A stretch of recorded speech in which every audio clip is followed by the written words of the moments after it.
let's break down the pentatonic into smaller steps that will make it easier to memorize.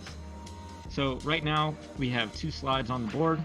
That is the tonic slide set to E, and we have the pentatonic slide on there set to the minor first position.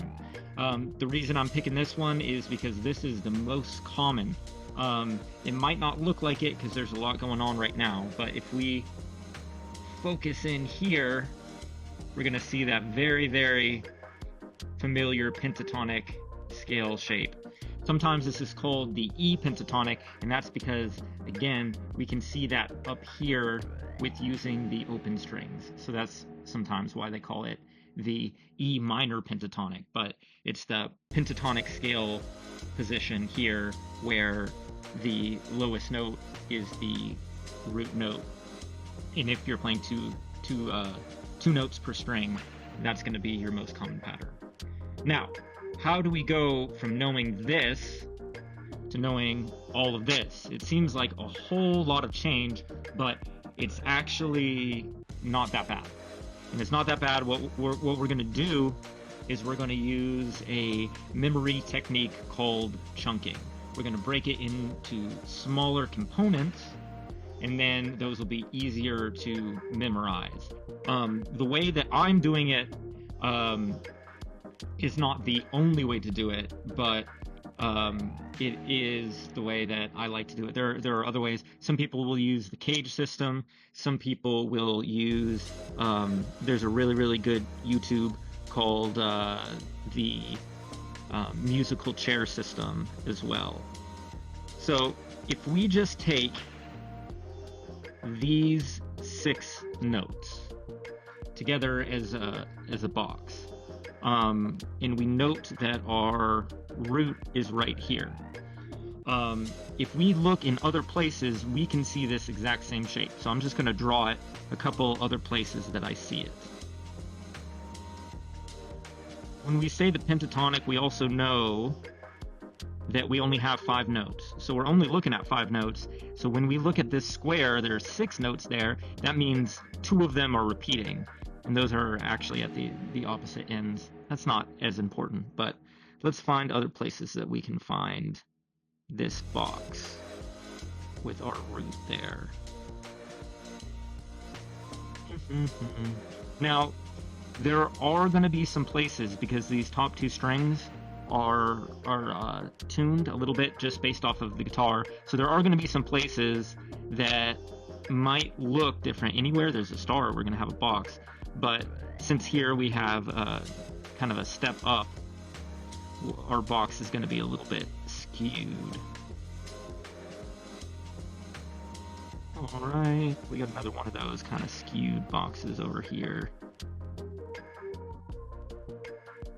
That's a good one. Oop, we forgot our open box over here. That's helpful.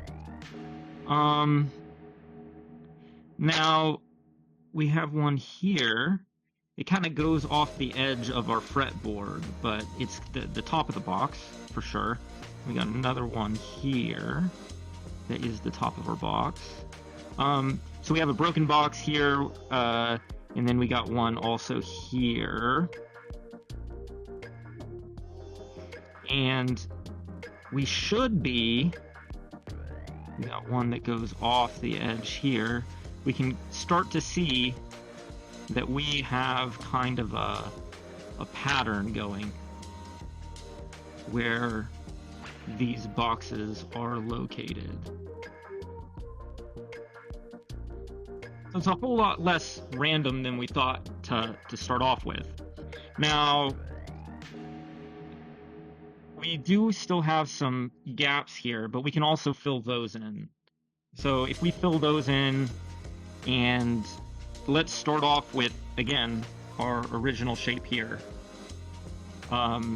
We have on those top 2 strings with our root note here, skipping 2 strings, we got another box.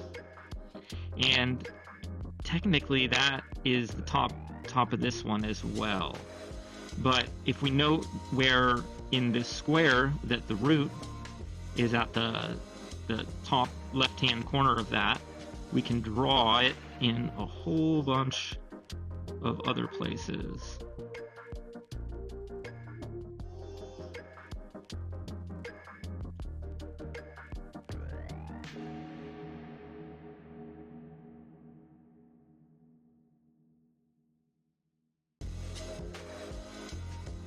So, how this is helpful is that when you're playing any of these pentatonic positions, but we also got some weird shaped ones, but they're there too. Whenever we're playing these pentatonic positions, as long as we know where the root note is, we can know what to play the 5 notes behind it and the 3 notes kind of in front of it. So it makes it a whole lot easier to keep track of in terms of if you're playing one scale and you want to move up the fretboard, or you want to move down the fretboard, or higher down the strings or up the strings, as long as you know what you have been playing, you can use that as a roadmap to find another place that you'd be comfortable playing. Let's say you're playing in this box here. You know that you can, if your root note's here, you can move in that direction. So now that we've seen the pattern over the entire group, let's start from our familiar scale and build that out in all directions as if we were playing. So if we know that this note and this note are the same, we know that the top and the bottom are going to connect in a way that there's always going to be another 3x2 below and another 3x2 on top.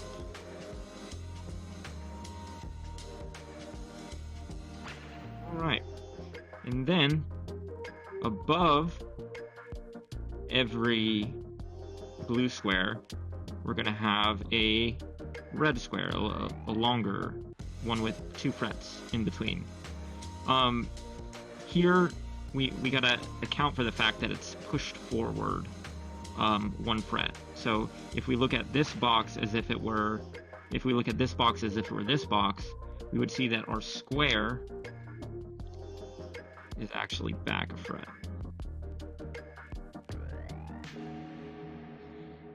And then we can see that on top of our red square, we'll go back fret.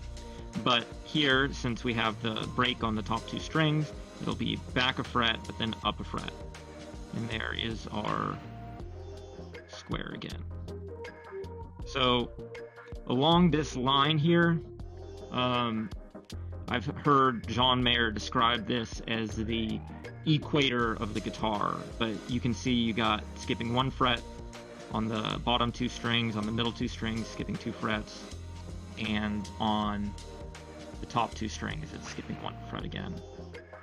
And that's just another scale position. We can keep doing this if we say, for example, behind here we go. We have a root note here. So our root note is going to sit in our 3x2. So we can draw that 3x2 in. And that one's kind of funny looking. If we know that our top right corner, bottom left corner of that is going to be part of another square, we can draw that in. And then we can draw in our above as well. Now, looking at this box here, we have our root note in our square. So if we know our root is in the middle of our box here, we can draw in that. Now, let's look at how this rectangle interacts with the blue square here, because we're going to deal with that same direction this way. So if we have a red square here, we're going to have a blue square here. So basically, using some basic rules, we're able to navigate up and down. If we want to move up, we find where our root note is, and we move up in a square in this direction. If we want to move down, we can find a root note on our rectangle and move down with a blue square. And that way we can fill out the entire direction. We can decide if we want to move diagonally or linearly in any direction or another. So. Oh no, now there's something different. Instead of being in the first minor position, now we're in the fourth minor position and the third major position. Now this is probably a far less commonly practiced pentatonic 2 notes per string scale that we're looking at.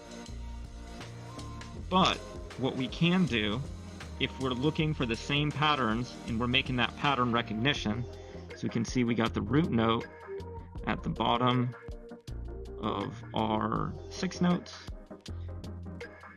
bottom of our 6 notes, bottom of our 6 notes, and we can. So we're not going to go based off of where the root note is, but where the pattern is, since the root note is in a different location. So again, it's all about just knowing where that root note is going to be. Here's a root note, bottom right, bottom right. Draw that. Draw that in. So on and so forth. The more you practice with finding these patterns, the more it will become very, very intuitive for you. Just as a note, I've been using dry erase markers on these slides, and they're laser printed, so as long as you got a paper towel, you can come in. It'll come totally clean. And you can use wash and it won't mess up any of the printing on there.